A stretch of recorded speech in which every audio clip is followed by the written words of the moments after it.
అధ్యక్ష, నన్ను మాట్లాడే అవకాశం ఇచ్చినందుకు ముందుగా ధన్యవాదాలు అధ్యక్ష.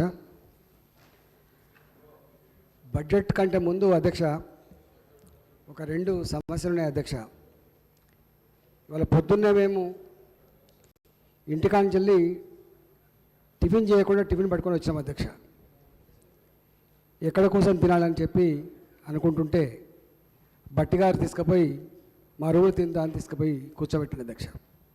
తమరికి చాలాసార్లు విజ్ఞప్తి చేసినాం, కనీసం భారతీయ జనతా పార్టీ ఇది నన్ను అవమానించడం కాదు అధ్యక్ష, నన్ను అవమానించడం కాదు, శాసనసభ్యులను అవమానించినట్లు లెక్క అధ్యక్ష. మేము ఇంటి నుంచి వచ్చి ఒక అర్ధగంట ముందు వచ్చిన మినిస్టర్ గారు, గౌరవ సభ్యులు చాలా అనుభవజ్ఞులు, గతంలో వారికి అనుభవం కూడా ఉంది. ఈ శాసనసభ వ్యవహారాలకు సంబంధించి ఏదైనా మాట్లాడాలంటే స్పీకర్ గారు మీ ఛాంబర్లోకి వచ్చి వారు విజ్ఞప్తి చేయాల్సి ఉంటుంది. ఒకటి. రెండవది అధ్యక్ష, మన శాసనసభలో ఒక నిబంధన పెట్టుకున్నాం, ఏ పక్షానికైనా 5 సభ్యులు ఉంటే పైన ఉంటేనే వారికి శాసనసభలో మనం ఆఫీస్ అకామిడేషన్ ఇచ్చేటువంటి ఒక సాంప్రదాయం ఉంది. ఆ సాంప్రదాయానికి అనుగుణంగానే మీరు నిర్ణయం తీసుకున్నారు. బట్ ఇంకా దానికి కాదని కూడా ఏదైనా కావాలంటే కూడా he can personally come and see you and he can request you, sir. Number 1.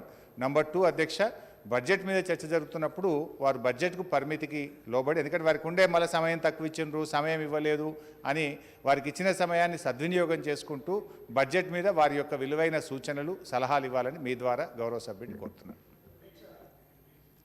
అన్ని నిబంధనలకు లోబడి మాత్రమే కాకుండా కన్వెన్షన్స్ లోబడి ఉంటాయి అధ్యక్ష. వారు కూడా శాసనసభ్యులుగా చేసిండ్రు నాతో పాటుగా. ఒక్క శాసనసభ్యుడు ఉన్నటువంటి ఒకటే జయప్రకాష్ నారాయణ గారికి ఒక రూమ్ ఇచ్చినాం. సిపిఐ పార్టీ ఒక సభ్యుడు నాకు రూమ్ ఇచ్చాం అధ్యక్ష. ఇవాళ మాలాంటోళ్ళకి మమ్మల్ని అవమానపరిచినట్టు కాదు అధ్యక్ష. మేము ఎక్కడ మాకు న్యాచురల్ కాల్ వస్తుంది, ఎక్కడ పోతాం అధ్యక్ష? బయట మేము వస్తే కాళ్ళలో కూర్చున్నాం అధ్యక్ష. గింత అన్యాయం ఉంటుంది. మీరు బీఎస్సీలో మీకు బీఎస్సీలో అధ్యక్ష ఇది బడ్జెట్ మీద ప్రసంగం. ఇది వారికి ఏదన్నా సౌకర్యాల విషయంలో కావాలనుకుంటే తమరికి విజ్ఞప్తి చేయమనండి. తమరు ఏ నిర్ణయం తీసుకున్నా మాకేం అభ్యంతరం లేదు అధ్యక్ష. దానికోసం ఆర్గ్యుమెంట్ ఎందుకు అధ్యక్ష? దానికి వారు కూడా చాలా సీనియర్, దీనికి ఆర్గ్యుమెంట్ ఎందుకు అధ్యక్ష?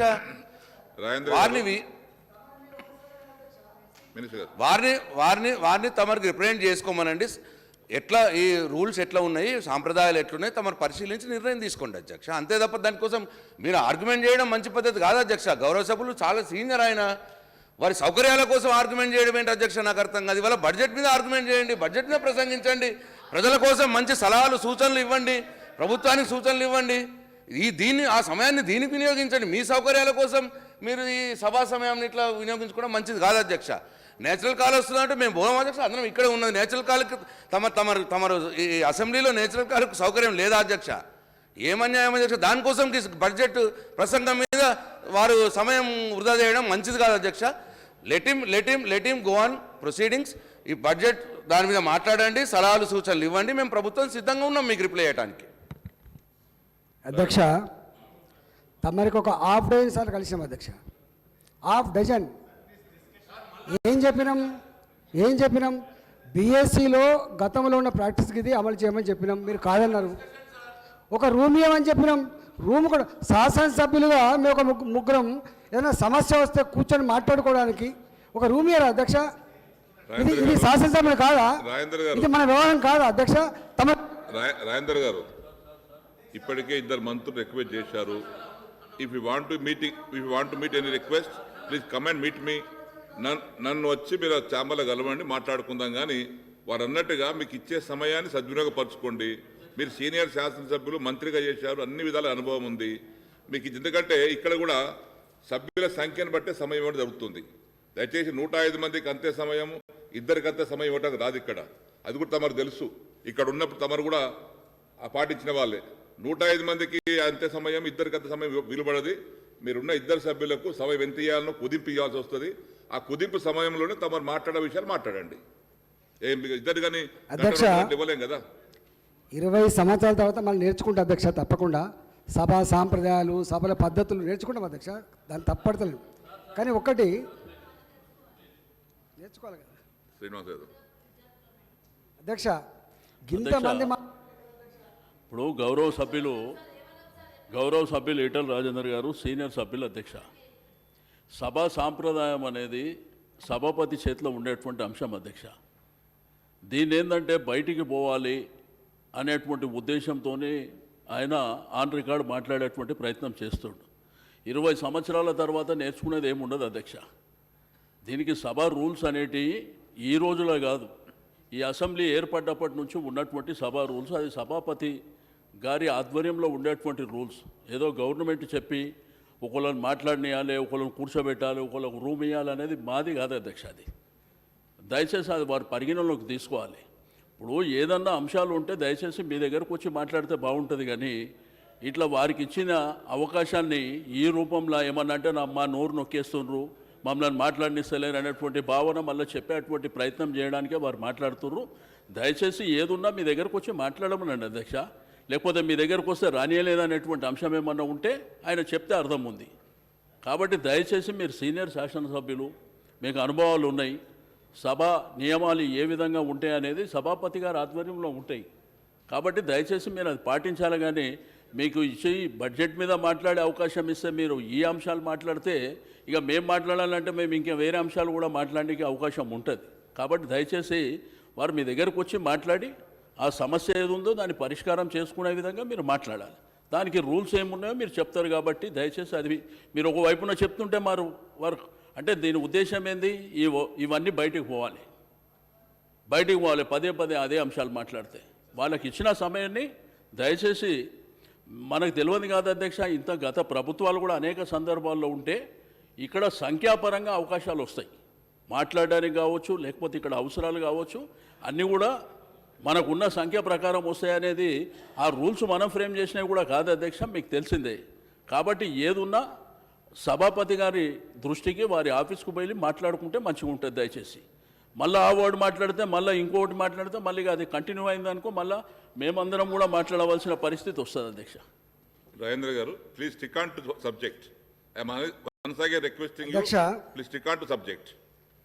2014 నుంచి ఇవాళ 2022-23 వరకు ఏ బడ్జెట్ ప్రతిపాదనలు అయితే పెట్టినామో నేను కూడా ఒక 5 ఏళ్ళు పెట్టినా 70-80% కంటే ఎప్పుడు రియలైజేషన్ కాలే. అదంతా లెక్కలు ఉన్నాయి, పత్రాలు ఉన్నాయి. మళ్ళీ ఈసారి కూడా గదే అంచనాలు, గదే తప్పిదాలు మళ్ళీ చేస్తూ ఉన్న విషయాన్ని గౌరవ ఆర్థిక మంత్రి గారి దృష్టికి తీసుకుపోతున్నారు అధ్యక్ష. మొట్టమొదటిగా రాష్ట్రం, కేంద్రం కొన్ని చట్టాలు, కొన్ని పద్ధతులు ఉంటాయి అధ్యక్ష. కానీ తెలిసి కూడా కావాలని చెప్పి విమర్శించే పద్ధతి అయితే ఉందో అది ఎప్పుడు మంచిది కాదు అధ్యక్ష. ఇవాళ వారు కూడా రాష్ట్రం లెవెల్లో ఉన్నారు, రేపు బీఆర్ఎస్ పార్టీ దేశం లెవెల్లో పోతుండొచ్చు, వారు దేశాన్ని రేపు పరిపాలిస్తుండొచ్చు. కానీ బాధ్యత కలిగినటువంటి శాసనసభ్యులుగా, మంత్రులుగా తప్పకుండా ఉన్న విషయాన్ని చెప్పే ప్రయత్నం చేయాలి. రెండో అధ్యక్ష, దీంట్లో 13th ఫైనాన్స్ కమిషన్లో 2.95% మనకు ఉండే ట్యాక్స్ డెవల్యూషన్లో, మనకు 14th ఫైనాన్స్ కమిషన్లో 2.47 ఉండే. ఇవాళ 15th ఫైనాన్స్ కమిషన్ వచ్చిన తర్వాత 2.12 అని చెప్పి మొన్న గవర్నర్ గారి ప్రసంగం మీద మాట్లాడుతూ చివరికి కేంద్రం వివక్షతో కక్షగట్టి తెలంగాణ రాష్ట్రానికి రావాల్సిన ట్యాక్స్ డెవల్యూషన్ కూడా రాకుండా చేసిందనే మాట చెప్పడం నిజంగా ఇది చాలా అత్యంత బాధాకరమైంది. ఇది కేంద్ర ప్రభుత్వం ఇన్వాల్వ్ చేస్తుంది అధ్యక్ష. ఫైనాన్స్ కమిషన్ అన్ని రాష్ట్రాలతో సంప్రదించి వాళ్ళకు సంబంధించిన పారామీటర్స్, ఆ పారామీటర్స్ కూడా చదవాలంటే చాలా ఉన్నాయి అధ్యక్ష. ఆ లోతుల్లోకి పోను నేను. పాపులేషన్ కావచ్చు, దానికి డెమోగ్రఫీ కావచ్చు, ఫిజికల్ కెపాసిటీ కావచ్చు, ఇన్కమ్ డిస్టెన్స్ కావచ్చు, ఫిజికల్ డిసిప్లిన్ కావచ్చు, మనకు వచ్చే ట్యాక్స్ కావచ్చు, ఫారెస్ట్ కవరేజ్ కావచ్చు, అనేక రకాల పారామీటర్స్ మీద ఆధారపడి ట్యాక్సేషన్ ఫిక్స్ చేస్తారు తప్ప ఊరికనే ఏదో కేంద్ర ప్రభుత్వం ఇన్వాల్వ్ అయి చేసే పద్ధతి కాదు. అట్లాంటి మాట మళ్ళీ మాట్లాడకూడదని చెప్పి గౌరవ సభ్యులకు తెలియజేస్తున్న అధ్యక్ష. ఇది మన కోసం కాదు, రేపు ఉంటుంది, ఎల్లు ఉంటుంది, మళ్ళీ ఇంకొక 20 ఏళ్ళ తర్వాత కూడా ఇదే ఉంటుంది కావచ్చు, మార్చకపోతే. కానీ ఇది పద్ధతి అధ్యక్ష. కానీ పదే భారతీయ జనతా పార్టీ తెలంగాణ రాష్ట్రానికి ఏదో డబ్బులు రాకుండా చేస్తుందనే మాట తప్పని మాత్రమే నేను చెప్పదలుచుకున్నాను అధ్యక్ష. రెండవ అధ్యక్ష, నేను కూడా తెలంగాణకు మంచి జరగాలని, డబ్బులు రావాలని కోరుకునే వ్యక్తిని అధ్యక్ష. నేనేం తెలంగాణ వ్యతిరేకంగా ఉంటాను అధ్యక్ష. దీనికోసం కొట్లాడుకున్నాం కదా, మీకు మా పార్టిసిపేషన్ ఉంది కదా అధ్యక్ష. రెండవ అధ్యక్ష, 2021-22 ఆర్థిక మంత్రి గారు బడ్జెట్ ప్రవేశపెట్టినప్పుడు ల్యాండ్ సేల్ 16,000 కోట్ల రూపాయలు చూపించారు అధ్యక్ష. అదే స్పెషల్ అసిస్టెన్స్ అని చూపించారు అధ్యక్ష. స్పెషల్ అసిస్టెన్స్ అంటే ఏందో నాకు తెలియదు అధ్యక్ష. తమకు తెలుసు, కేంద్ర ప్రభుత్వం ముందుగా బడ్జెట్ ప్రవేశపెడుతుంది, రాష్ట్రాలు దాన్ని చూసి అలకేట్ చేయబడ్డ ప్రయారిటీ చేయబడినటువంటి వాటిని రాష్ట్రాలు కూడా రూపకల్పన చేసుకోవాలని చెప్పి వాళ్ళు పెట్టుకుంటారు అధ్యక్ష. కేంద్ర ప్రభుత్వం బడ్జెట్ పెట్టిన తర్వాత బడ్జెట్లో మనకి ఏమొస్తే తెలిసిన తర్వాత కూడా వారు స్పెషల్ అసిస్టెన్స్ అని చెప్పి 25,105 కోట్ల రూపాయలు పెట్టిన అధ్యక్ష. 5 పైన బిల్ల వచ్చిందా మంత్రి గారు అడగండి. 5 పైన బిల్ల 16,000 కోట్లలో ల్యాండ్స్ అమ్ముకోవడం ద్వారా వస్తే 2,000 కోట్లు 3,000 కోట్లు వస్తుండొచ్చు, కానీ ఎక్కడ కూడా 16,000 కోట్లు రాలేదు. దీనివల్ల వెల్ఫేర్కి దెబ్బ పడుతున్న మాట వాస్తవం కాదా ఆర్థిక మంత్రి గారు చెప్పాలని చెప్పి కోరుతుంది అధ్యక్ష. రెండవ అధ్యక్ష, అట్లనే 2022-23లో కూడా ఒకసారి తెలిసిన తర్వాత కూడా మళ్ళీ పెట్టిన అధ్యక్ష. దాంట్లో కూడా ల్యాండ్ సేల్ 15,500 కోట్లు, మళ్ళీ స్పెషల్ అసిస్టెన్స్ 25,555 కోట్లు, ఒక 5 పైల బిల్ల కూడా రాలేదు. 3, 23, 24 మళ్ళీ ఇప్పుడు బడ్జెట్ పెట్టేది అధ్యక్ష. దాంట్లో ఈసారి స్పెసిఫిక్గా పెట్టండి. మిషన్ భగీరథ 19,205 కోట్లు, మిషన్ కాకతీయ 5,000 కోట్లు, గవర్నమెంట్ ఆఫ్ ఏపీ మనకు చెల్లించాల్సిన డ్యూస్ 17,828 కోట్లు, ల్యాండ్ సేల్ మళ్ళీ 13,000 కోట్లు, అర్బన్ డెవలప్మెంట్ 5,000 కోట్లు, తర్వాత జిఎస్టీ కంపెన్సేషన్ 1,237 కోట్లు. నేను ఒకటి అడుగుతున్నా అధ్యక్ష, తమరి ద్వారా మంత్రి గారు అపారమైన అనుభవం ఉన్నటువంటి వారు, రేపు గంటల తరబడి సమాధానం చెప్పగల సత్తా ఉన్నవారు కాబట్టి అడుగుతున్నా అధ్యక్ష. 21, 22లో 22, 23లో ఎక్కడ కూడా ఒక పైసా రాకున్నప్పటికి కూడా మళ్ళీ నిలబెట్టి దాదాపు 55,000 కోట్ల అధ్యక్ష.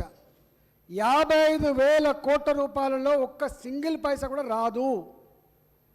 మరి 2,90,000 కోట్లలో 55,000 కోట్ల రూపాయలు ఒక పైసా రాకపోతే మరి మళ్ళీ మన బడ్జెట్ 2,35,000 కోట్లే ఉంటే మనం అన్ని పద్ధతుల కింద కేటాయించుకున్న డబ్బులు ఏవైతున్నాయో రేపు బొటాబొటిగా దేనికి కట్ చేసేటువంటి ఆస్కారం ఉంటుంది అధ్యక్ష. తమరు తెలుసు అధ్యక్ష, వారికి కూడా స్పష్టంగా తెలుసు, సాలరీస్లో కట్ చేసే ఆస్కారం లేదు, పెన్షన్లో కట్ చేసే ఆస్కారం లేదు, కళ్యాణ లక్ష్మి కట్ చేసే ఆస్కారం లేదు, రైతు బంధు కట్ చేసే ఆస్కారం లేదు, ఇవాళ స్కాలర్షిప్లు కట్ చేసే ఆస్కారం లేదు. కొన్ని ఫిక్స్డ్ ఎక్స్పెండిచర్స్ ఉంటాయి అధ్యక్ష. ఫిక్స్డ్ ఎక్స్పెండిచర్లో ఎక్కడ కూడా కట్ చేయడానికి ఆస్కారం లేదు. ఇవి కట్ అయితే అధ్యక్ష మళ్ళీ గదేగా నాయి బ్రాహ్మణులకు పెట్టినాయో, రజకులకు పెట్టినాయో, లేకపోతే బీసీ వెల్ఫేర్కి పెట్టినాయో, లేకపోతే ఇంకా విశ్వకర్మలకు పెట్టినాయో, అనేక రకాల వడ్డీల ఫెడరేషన్ పెట్టినాయో, అనేక రకాల ఫెడరేషన్లకు పెట్టిన డబ్బులు కట్ అయితే తప్ప వేరే కట్ కావడానికి ఆస్కారం లేదు అధ్యక్ష. ఇవాళ మనకు గౌరవ మంత్రి గారు 3 సంవత్సరాలుగా వరుసపెట్టి చూస్తున్న ఏ ఫెడరేషన్లు కూడా 2 కార్పొరేషన్లు అధ్యక్ష, 11 ఫెడరేషన్లు. ఈ 13కి ఒక్కనాడు కూడా డబ్బులు కేటాయించడం తప్ప ₹1 ఖర్చు పెట్టరని మాట వాస్తవమా కాదా? మళ్ళీ అదే పద్ధతిలో మళ్ళీ ఆ కులాలను అట్రాక్ట్ చేసుకోవడం కోసం, ఆ కులాలకు ఇవాళ అన్యాయం చేయడం కోసం మళ్ళీ పెట్టడం అనేది సమంజసంగా ఉంటుందా అని చెప్పి తమరి ద్వారా గౌరవ మంత్రి గారిని కోరుతున్న అధ్యక్ష. రెండో అధ్యక్ష, జిఎస్టీ కంపెన్సేషన్. వారి ద్వారా జిఎస్టీ కంపెన్సేషన్లో 14% మన కనుక కలెక్షన్స్ వస్తే జిఎస్టీ కంపెన్సేషన్ అట్రాక్ట్ కాదు.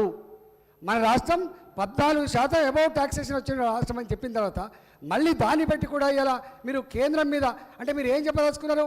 మిషన్ భగీరథకు మళ్ళీ పెట్టినాం, మేము మిషన్ కాకతీయగా మళ్ళీ అడిగినాం, మీకు అర్బన్ డెవలప్మెంట్ కింద అడిగినాం, అప్పులు రాణిస్తలేదని చెప్పి వేరే వాళ్ళ మీద నెట్టే ప్రయత్నం చేయకండి దయచేసి. మన పద్ధతి ఏందో, మన సిస్టమ్ ఏందో చేసే ప్రయత్నం చేయండి తప్ప వేరే వాళ్ళ మీద నెట్టి తప్పించుకునే ప్రయత్నం చేయకండి. మీ వైఫల్యాలని, మీ చేతగానితనాన్ని, మీరు చేయని పద్ధతిని ఇతరుల మీద నెట్టేసి కాలం గడుపుకునే ప్రయత్నం ఎల్లవేళలా చెల్లదనడానికి మాత్రమే నేను చెప్పదలుచుకున్నా. అధ్యక్ష, దీంట్లో అధ్యక్ష రెండోది మీరు బడ్జెట్ అలొకేషన్లో కూడా అధ్యక్ష 2021-22లో చాలా ఉన్నాయి, నేను దాని జోలికి పోయిన ఎందుకంటే నాకు ఇచ్చే టైం తక్కువ కాబట్టి 2021-22లో 22-23 ఇంకా యాక్చువల్ రాలే కాబట్టి చెప్తున్నా అధ్యక్ష.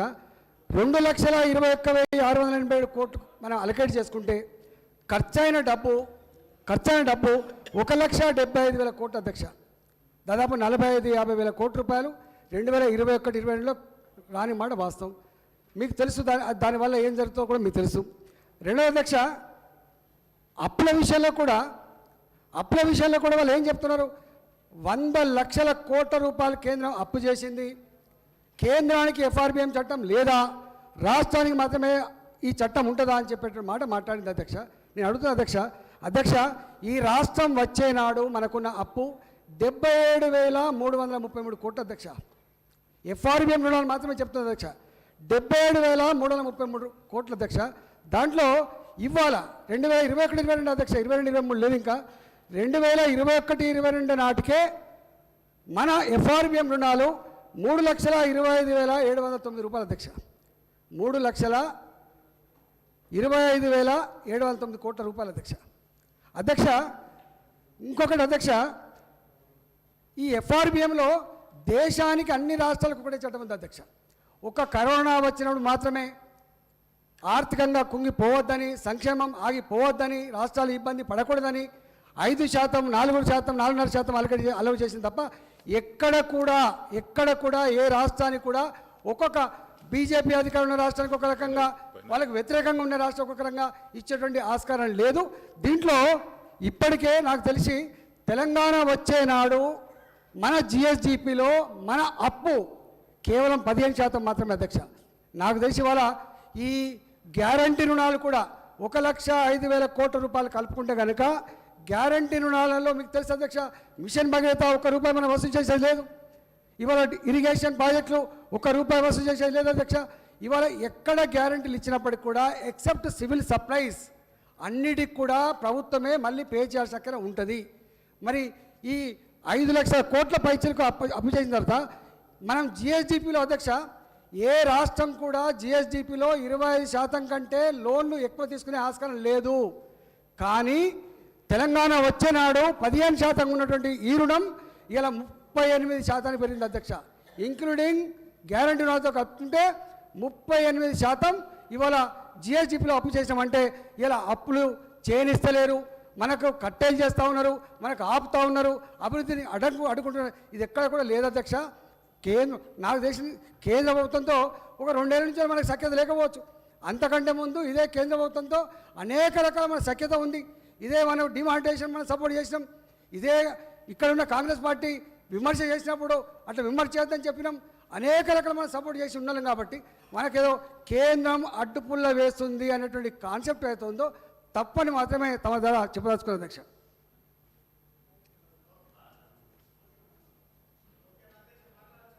అధ్యక్ష మాట్లాడడానికి మాట్లాడు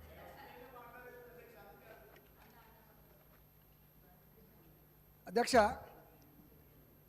ఈ ఫెడరేషన్ల గురించి నేను ఇంతకుముందు చెప్పింది గౌరవ ఆర్థిక మంత్రి గారికి పంపిస్తా అధ్యక్ష. ఇవి నేను చెప్తున్న లెక్కలు కాదు, ఎక్కడ కూడా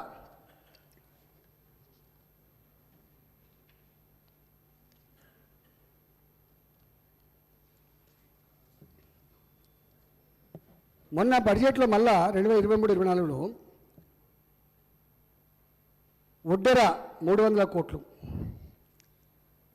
బలిజ 300 కోట్లు, బోయ 250 కోట్లు, అదేవిధంగా మేదర 300 కోట్లు, విశ్వబ్రాహ్మణ 300 కోట్లు, కుమ్మర 300 కోట్లు, టాడీ టాపర్స్ 300 కోట్లు, సగర 200 కోట్లు, రజక 60 కోట్లు, ఎన్బిసి 50 కోట్లు, 300 కోట్లు, బీసీలకు 300 కోట్లు.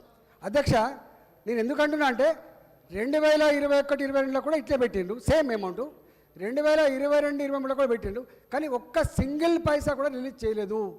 కేవలం సలూన్ల కోసం, కేవలం ల్యాండ్ల కోసం పెట్టిన డబ్బు ఆ 2 కమ్యూనిటీస్కి ఎలక్ట్రిసిటీ కింద పే చేసినట్టు అక్కడ ఉంటుంది కాబట్టి 35 కోట్లు ఒకదానికి 50 కోట్లు ఒకదానికి రిలీజ్ చేసింది తప్ప ఎక్కడ కూడా ఈ అణగారిన వర్గాల జాతులకి నోరు లేని వాళ్లకు పేదరికంలో మగ్గే వాళ్లకు రేపు మళ్ళా 50 కోట్లు పెడితే సంతోషపడే వాళ్లకు 5 పైసల బిల్లు కూడా ఇంతకుముందు ఇవ్వలేదు. మళ్ళీ రేపు ఈ 55 కోట్ల రూపాయలు కనుక గాటా పడితే ఈ కులాలకు ఏం జరుగుతుందో దయచేసి గౌరవ మంత్రి గారు తెలియజెప్పాలని మాత్రమే నేను చెప్పదలుచుకున్నాను అధ్యక్ష. అధ్యక్ష, ఈ tax devolution grant in aid కేంద్ర ప్రభుత్వం 1,90,000 కోట్ల రూపాయలు ఇచ్చింది.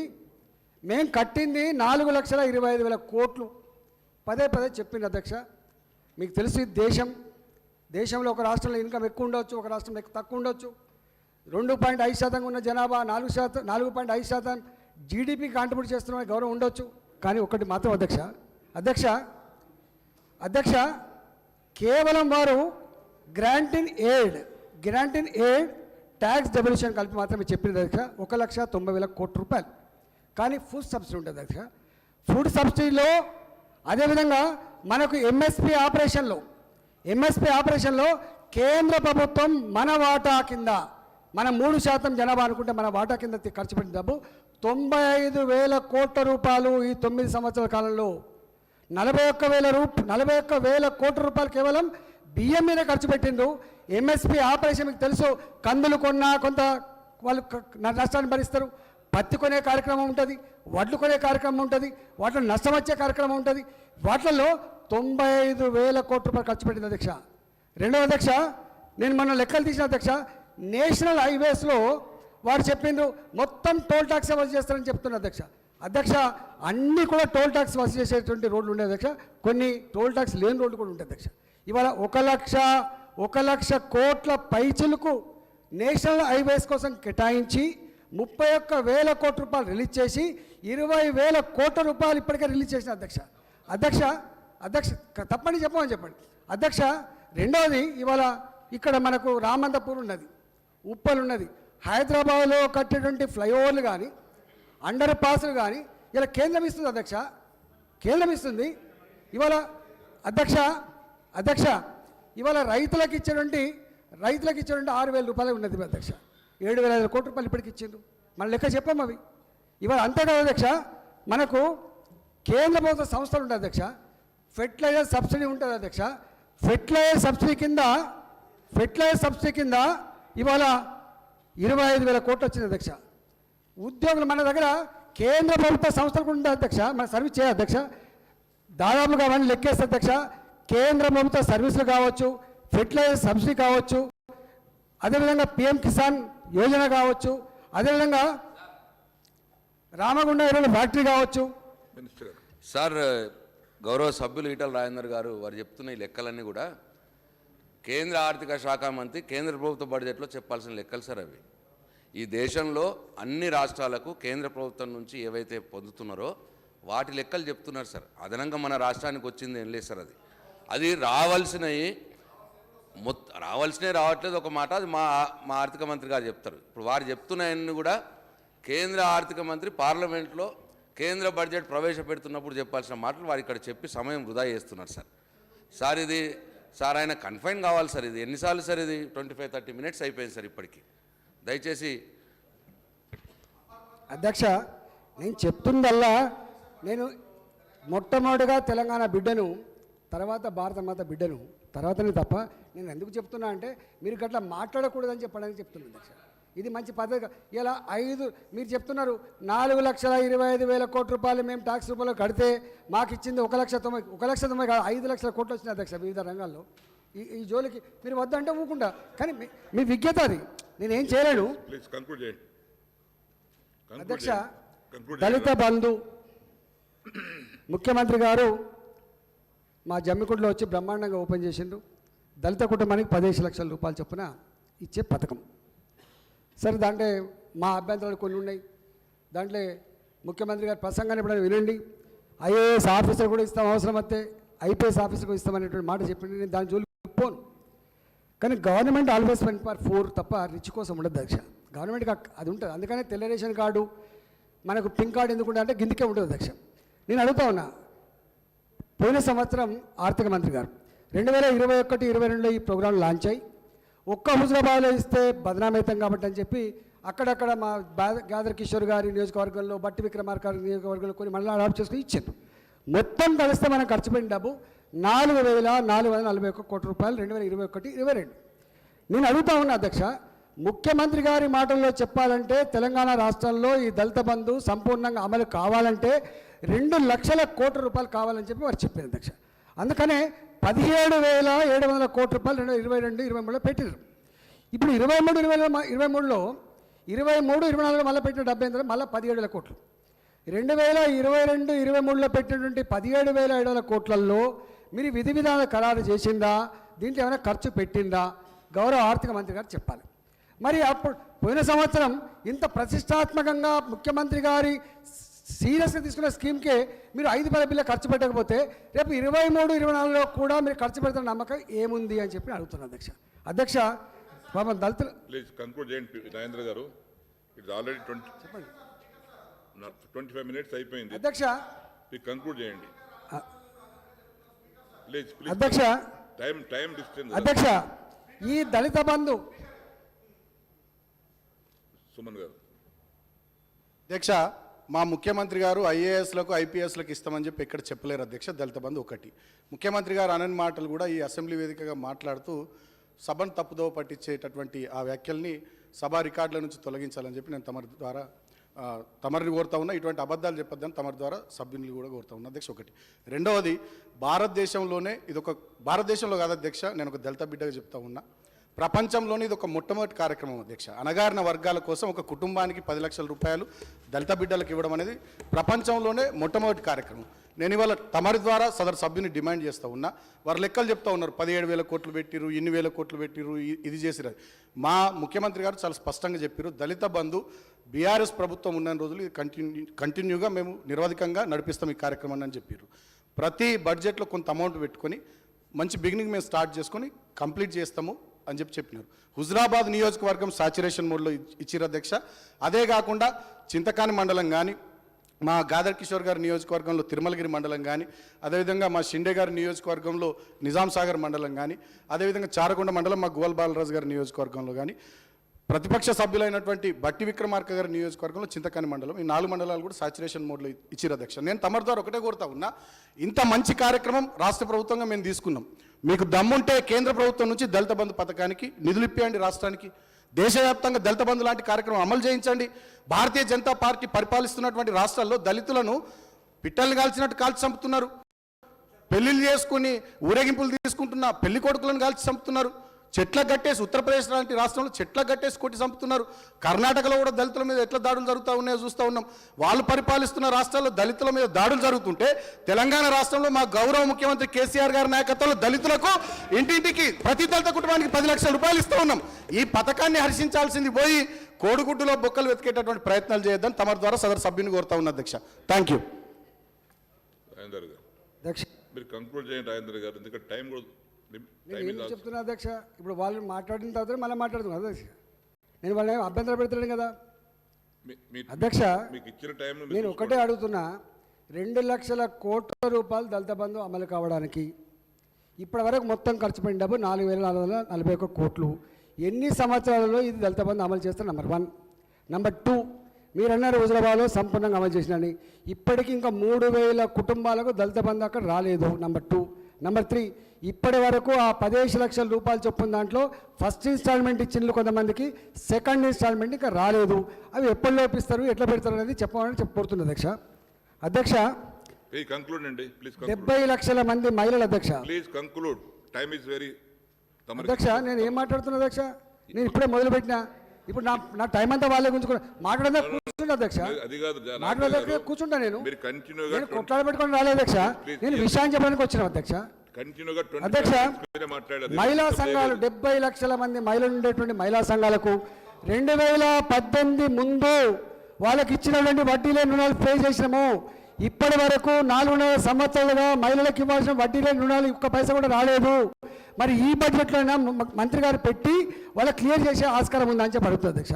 70 లక్షల మంది మహిళలకు 4,000 కోట్ల పైచలకు రావాల్సిన డబ్బు గురించి అడుగుతుంది అధ్యక్ష.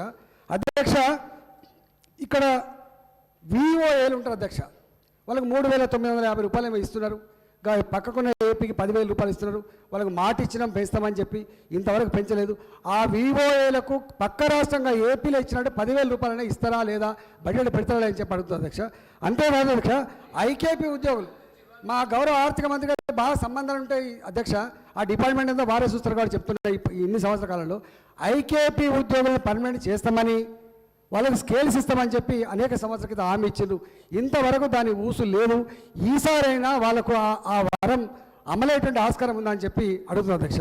అదేవిధంగా అధ్యక్ష, ఈ ఫీ రియంబర్స్మెంట్ విషయంలో అదేవిధంగా అనేక కాలేజీలలో పేద పిల్లలు చదువుకొని వాళ్ళు బయటికి పోదామని అధ్యక్ష, ఎక్కడ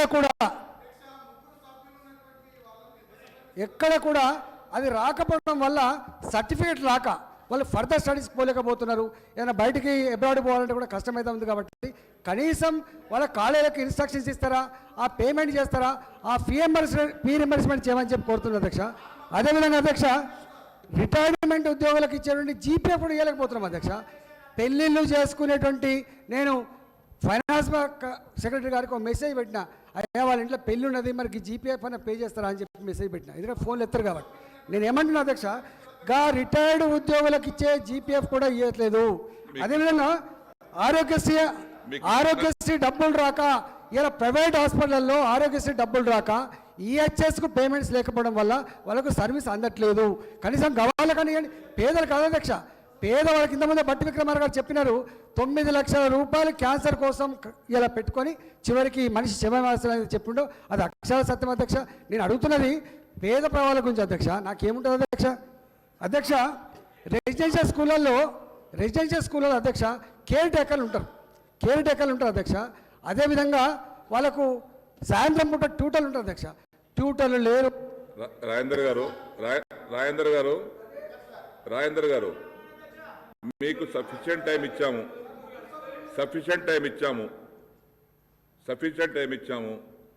తమరు అర్థం చేసుకోవాలి. తమ అనుభవజ్ఞులు. ఇప్పటికే 30 నిమిషాలు అయిపోయింది. డిస్టర్బెన్స్ లేకుండా 25 నిమిషాలు మాట్లాడారు బ్రహ్మాండంగా. సరే, ఇంకా మీరు ఎక్కువ సమయం తీసుకుంటామంటే it depends upon the number of members. సభ్యుల సంఖ్యను బట్టి హౌస్లో అవకాశం వస్తుంది తప్పితే అందరికి ఒకే రాదు అధ్యక్ష. మీకు ఇచ్చిన సమయాన్ని కుదింపు చేసుకొని మాట్లాడి క్లోజ్ చేసేయండి. Please conclude.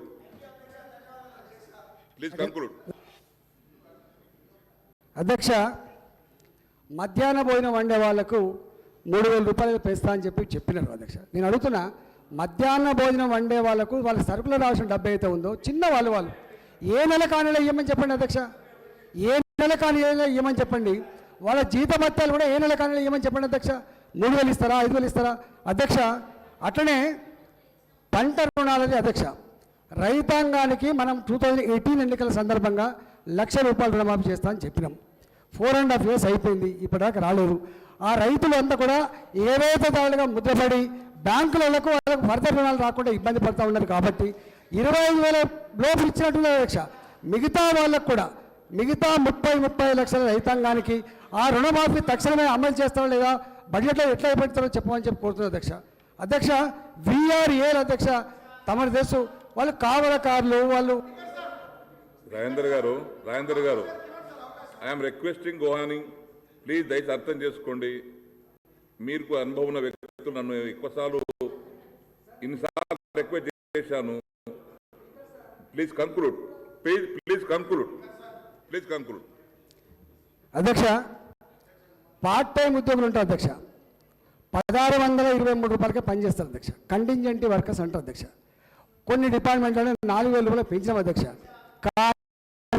కానీ ఇవాళ వాళ్లకు కనీసం ఒక 8,000 9,000 వాళ్ళు అనేక సంవత్సరాలు పనిచేస్తారు అధ్యక్ష. వాళ్ళకి పెన్షన్ విధానం లేదు. వాళ్ళకు రిటైర్మెంట్ తర్వాత ₹1 బెనిఫిట్ వచ్చే ఆస్కారం లేదు. పార్ట్ టైం సిబ్బంది కనీసం కనిపించమని చెప్పి కోరుతుంది అధ్యక్ష. తమ తెలుసు గల్ఫ్ బాధితుల గురించి వాళ్ళ కనీసం బ్రోకర్ల బారిన పడకుండా వాళ్ళకు 500 కోట్ల రూపాయలు ఒకసారి బడ్జెట్లో పెట్టినాం. 500 కోట్లు 1000 కోట్ల రూపాయలు పెట్టి ఇప్పటికి కూడా ఇంత గొప్పగా ఎదిగినామని చెప్పి చెప్పుకున్నప్పటికి కూడా గల్ఫ్ దేశాల్లో ఉన్నటువంటి వాళ్ళు జైళ్ళలో మగ్గుతున్నారు, చచ్చిపోతున్నటువంటి వార్త వస్తూ ఉన్నాయి. కాబట్టి దయచేసి ఆర్థిక మంత్రి గారు కోరుతా ఉన్నా, వాళ్ళు పంపించే దాంట్లో మిడిల్ మ్యాన్ లేకుండా ప్రభుత్వమే ఒక సంస్థ ఏర్పాటు చేసి వాళ్ళు జైళ్ళల్లో మగ్గకుండా ఉండడం కోసం చర్యలు చేపట్టమని చెప్పి కోరుతున్నారు అధ్యక్ష.